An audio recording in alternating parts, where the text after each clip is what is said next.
O hello, good morning to everyone. देखिए, आज हम लोग क्लास लेके आए हैं जो 11th वाले हैं उनके लिए अकाउंटेंसी है। और ख़ास तौर पे मैं अकाउंटेंसी में एक मोस्ट वीवीआई टॉपिक लेके आया हूँ। उस टॉपिक के नेम है कैश बुक। तो देखेंगे दोस्तों, कैश बुक हम लोग किस तरह बनाते हैं। आज कैश बुक का हम लोग बेसिक क्लास लेके आए हैं। कैश बुक होता क्या है, कैश बुक किस तरह से बनाई जाती है, आज हम लोग उस पर डिस्कस करने वाले हैं। तो आप लोग मेरे यूट्यूब चैनल से बने रहेंगे, क्योंकि 11th का जितने भी अकाउंटेंसी का क्लासेज होंगे मैं उसको आप लोग तक अपने यूट्यूब के माध्यम से लाऊंगा और बहुत मजा आएगा। और आप लोग 100 आउट ऑफ 100 मार्क्स आप लोग लाएंगे।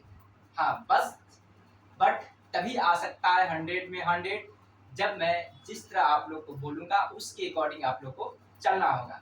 चाहे वो बिहार बोर्ड की स्टूडेंट हो, चाहे वो सीबीएसई का स्टूडेंट हो, उन दोनों के लिए वीडियो बनाया जा रहा है। मैंने अपना यूट्यूब थंबनेल में भी मैंने लगा दिया हूँ, तो आप लोग देखेंगे। और जो भी न्यू होंगे वो प्लीज़ मेरे चैनल को सब्सक्राइब कर देंगे। और आप 100 में और 100 तभी ला सकते हैं जब स्टार्ट से एंड तक मेरे वीडियो को देखेंगे। चलते हैं, अब थोड़ा बातें करते हैं। कैश बुक क्या है।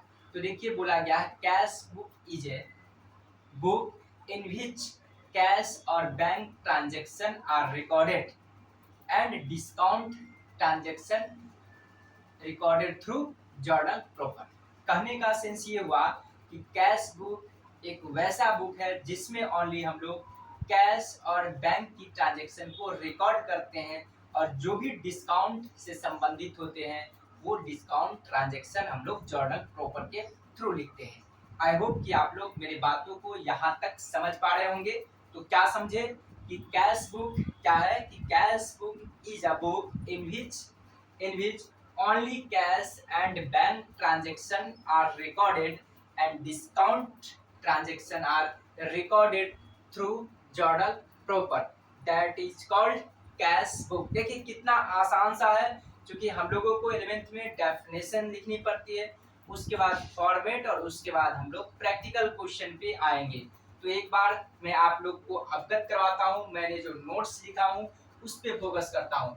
देखिए क्या कहता है, cash book is a book which, यहाँ पर इन होता मैं छोड़ दिया हूँ, शायद मिस्टेक हो गया होगा। क्या होगा, cash book is a book in which only cash and bank transaction. मतलब क्या है, कैश और बैंक ट्रांजेक्शन आर रिकॉर्डेड, फिर कहता है discount are recorded through journal proper. आप लोग सब्सिडियरी बुक पढ़े ही होंगे, ठीक ना।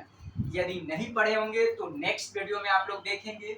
सब्सिडरी बुक में मैंने पढ़ाया था, क्या आप लोग पढ़े भी होंगे, कि जर्नल प्रॉपर में वैसा ही ट्रांजैक्शन को लिखा जाता है जो या तो कोई डिस्काउंट से रिलेटेड होती है, या कोई लॉन्ग टर्म का कोई परचेज होती है, वो क्रेडिट पे बेसिस पे होती है, या कोई भी एडजस्टमेंट एंट्री हम लोगों को जर्नल प्रॉपर में ही जाता है। मैं अभी थोड़ा बेसिक इस पे डिस्कस करवाया हूँ जर्नल प्रॉपर। इस जर्नल प्रॉपर पे जब सब्सिडरी बुक आएंगे, और जर्नल प्रॉपर, कैश बुक तो हो ही रहा, परचेज बुक, सेल्स बुक पे डिस्कस करूंगा, तो ये जर्नल प्रॉपर भी आएंगे। ठीक है, तो आई होप कि आप लोग समझ पा रहे होंगे। उसके बाद देखिए क्या कहता है, इम्पोर्टेंट पॉइंट में आपको क्या आने को है देखेंगे। कहता है only cash and bank transaction are recorded. इसमें क्या होता है, ओनली कैश और बैंक ट्रांजैक्शन को हम लोग रिकॉर्ड करते हैं। दूसरी बात कहता है कैश इनफ्लो या कैश रिसिप्ट, मतलब जो कैश इनफ्लो, मतलब जो कैश जो आ रही है, ठीक ना, उसको, या कैश रिसिप्ट इरेस्पेक्टिव, कहता इरिस्पेक्टिव पीरियड, चाहे वो किसी भी अवधि का हो, उसको हम लोग क्या करेंगे, डेबिट साइड में लिखेंगे, अर्थात उसे ऐड की जाती है। देखिए क्या कहता, only cash and bank transaction are recorded. Only हम लोग कैश और बैंक ट्रांजेक्शन को ही इसमें लिखते हैं, ठीक है। उसके बाद कहता कैश इनफ्लो या कैश रिसिप्ट। देखिए कैश इनफ्लो, और इसी को बोला जाता है कैश रिसिप्ट, मतलब जो कैश की प्राप्ति होती है उसे कहता है इरिस्पेक्टिव पीरियड, मतलब कि किसी भी अवधि का हो सकता है, ठीक है। एकदम अच्छे से समझनी है। कहता है इरिस्पेक्टिव पीरियड, मतलब किसी भी अवधि को ट्रांजेक्शन होगा, चाहे वो कैश से रिलेटेड होगा, उन सभी को लिखूंगा, चाहे वो रेवेन्यू नेचर हो या capital, whether they are revenue nature और capital nature, all cash transaction are recorded under the cash book, whether कहता है इरेस्पेक्टिव पीरियड। देखिए कहता है डेबिट साइड होगा यानी कि प्लस, उसके बाद कहता है कैश आउटफ्लो मतलब कि पेमेंट, इरिस्पेक्टिव पीरियड ये भी होता है, उसको हम लोग क्रेडिट साइड में लिखते हैं, अर्थात उसे हम लोग माइनस करेंगे। देखेंगे कैश आउटफ्लो यानी कि ये जो कैश आउटफ्लो होगा जिसे हम लोग पेमेंट कहते हैं, इसको इरिस्पेक्टिव पीरियड कहता क्रेडिट साइड यानी कि माइनस करूंगा। उसके बाद कहता है कैश बेसिस फॉलोड, ये जो कैश बुक जो होती है हम लोग पढ़े होंगे, अकाउंटेंसी होती है, इसमें दो बेसिस पे चलती है, एक होती है एक्रूअल बेसिस, ठीक है, एक्रूअल अकाउंटिंग होती है, और एक कैश बेसिस ऑफ अकाउंटिंग। क्या समझे, अकाउंटेंसी दो बेसिस पे चलती है, एक होती है cash basis of accounting, another होती है एक्रूअल बेसिस। तो ओनली क्या कहता है, कैश बुक जो होता है कैश फॉलोड कहता है, कैश बेसिस फॉलो, मतलब अकाउंटेंसी का कौन सा बेसिस को फॉलो करता है, तो कैश बेसिस ऑफ अकाउंटेंसी को ये फॉलो करता है। आगे मैं बढ़ता हूँ, ये भी आपको हो गया, ठीक है। उसके बाद कहता है इग्नोर क्रेडिट ट्रांजेक्शन, कहता है इग्नोर कहता है क्रेडिट ट्रांजैक्शन, जो भी क्रेडिट से रिलेटेड ट्रांजैक्शन होगा उसे मैं इग्नोर कर दूंगा। क्योंकि क्रेडिट से रिलेटेड यदि कोई क्रेडिट परचेज कोई भी गुड्स का हो तो वो परचेज बुक में जाती है, यदि क्रेडिट कोई सेल्स होती है गुड्स का तो उसे हम लोग कहाँ पे लिखते हैं, सेल्स बुक में। यदि क्रेडिट कोई गुड्स का रिटर्न होगा, रिटर्न इनवार्ड, तो उसे हम लोग लिखेंगे परचेज रिटर्न बुक में। तो कुछ इस तरह से होती है, ठीक ना। आई होप कि आप लोग मेरे बातों को समझ पा रहे होंगे। इसीलिए कहता है इग्नोर क्रेडिट ट्रांजैक्शन, क्यों, क्योंकि कैश बुक नेम ही है, यहाँ पे कैश बुक में ओनली कैश ट्रांजैक्शन जाता है। यहाँ पे मैंने डेफिनेशन भी बताया हूँ, आगे फिर मैं बढ़ रहा हूँ। कहता all cash transaction both revenue और कैपिटल आर रिकॉर्डेड, कहने का मतलब है जितने भी कैश से रिलेटेड ट्रांजैक्शन होंगे, चाहे वो रेवेन्यू नेचर होंगे या तो कैपिटल, इरेस्पेक्टिव मैटर, मतलब चाहे रेवेन्यू बोले तो 1 ईयर से रिलेटेड हो सकती है या मोर देन 1 अकाउंटिंग ईयर से रिलेटेड, जो भी कैश या तो एक्सपेंसेस होंगे या इनकम होंगे, उन सभी ट्रांजैक्शनों को हम लोग कैश बुक में लिखते हैं। आई होप कि मेरे बातों को समझ गए होंगे। और फिर से मैं आप सभी को रिक्वेस्ट कर रहा हूँ कि मैं जो है 11th का जितने भी अकाउंटेंसी का जो बेसिक होगा उन सारा क्वेश्चन को मैं अपलोड करूंगा अपने यूट्यूब के माध्यम से। इसलिए आप लोग जब भी मेरे वीडियो को देखेंगे स्टार्ट से लेकर एंड तक देखेंगे, और आप लोग प्लीज हमारे वीडियो को सब्सक्राइब कर देंगे, ताकि क्या होगा, जब भी मैं अपने यूट्यूब पे वीडियो अपलोड करूंगा तो मेरे यूट्यूब के जरिए आप लोगों मेरे वीडियो को वॉच कर सकेंगे, और जितने भी अकाउंटेंसी का होगा बेसिक क्लासेस या अकाउंटेंसी का जितने भी टॉपिक होगा उसे मैं कवर करवाऊंगा।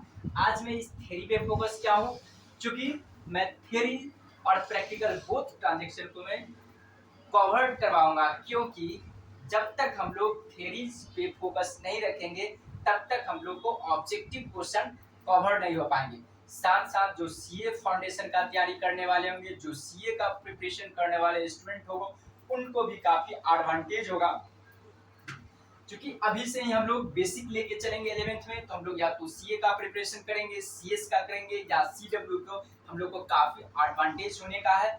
क्योंकि मैं उन सभी को, और जो भी अदर कॉम्पिटिटिव एग्जामिनेशन है जिसमें हम लोग अपेयर होंगे, तो अभी से ही हम लोग बेस बना के चलेंगे, तो वहाँ पे जाने के बाद हम लोग को आसान होगा। क्योंकि मैं बता दूं, क्योंकि जो 11th की स्टूडेंट है उसे गाइडेंस करने की भी आवश्यकता पड़ती है, रिक्वायरमेंट होती है, नहीं तो 11th की जो भी बच्चे होते हैं वो भटक जाते हैं। क्या सोचते हैं वो मैं बताता हूँ।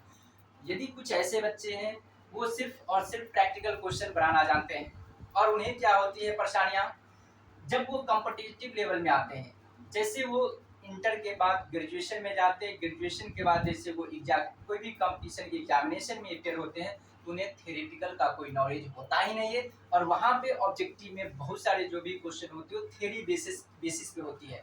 तो इसलिए हम लोग स्टार्ट से क्यों नहीं लेके चलेंगे, क्योंकि वहाँ पे जब हम लोग कंपटीशन में जाते हैं तैयारी करने के लिए अपेयर होते हैं तो वहाँ पे एकाएक बहुत सारे टॉपिक हम लोग को सामने आ जाती है।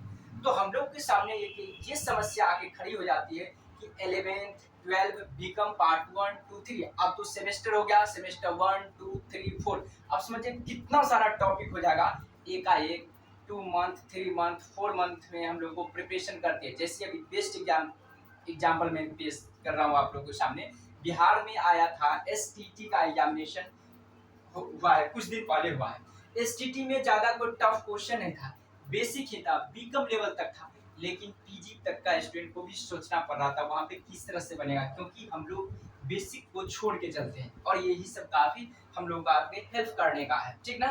तो इसलिए मैं कोशिश ये करता हूँ, क्योंकि मैं भी कंपटीशन क्वालिफाइड हूँ, मैं यूजीसी नेट जेआरएफ क्वालिफाइड हूँ, असिस्टेंट प्रोफेसर का एग्जामिनेशन क्वालिफाइड हूँ, पीएचडी हूँ, तो इसलिए मुझे इन सारी बातों को पता है। और मैं जो भी मेरा जो अनुभव है, जो भी मेरा टीचिंग का एक्सपीरियंस है, मैंने जो जितने भी कंपटीशन में मैंने अपेयर हुआ उन सारा अनुभव आप लोगों को टाइम टू टाइम देता रहूँगा, और आप लोगों को एक अच्छा स्टूडेंट के रूप में मैं देखना चाहता हूँ, ताकि आप लोग एक अच्छे स्कोर करेंगे।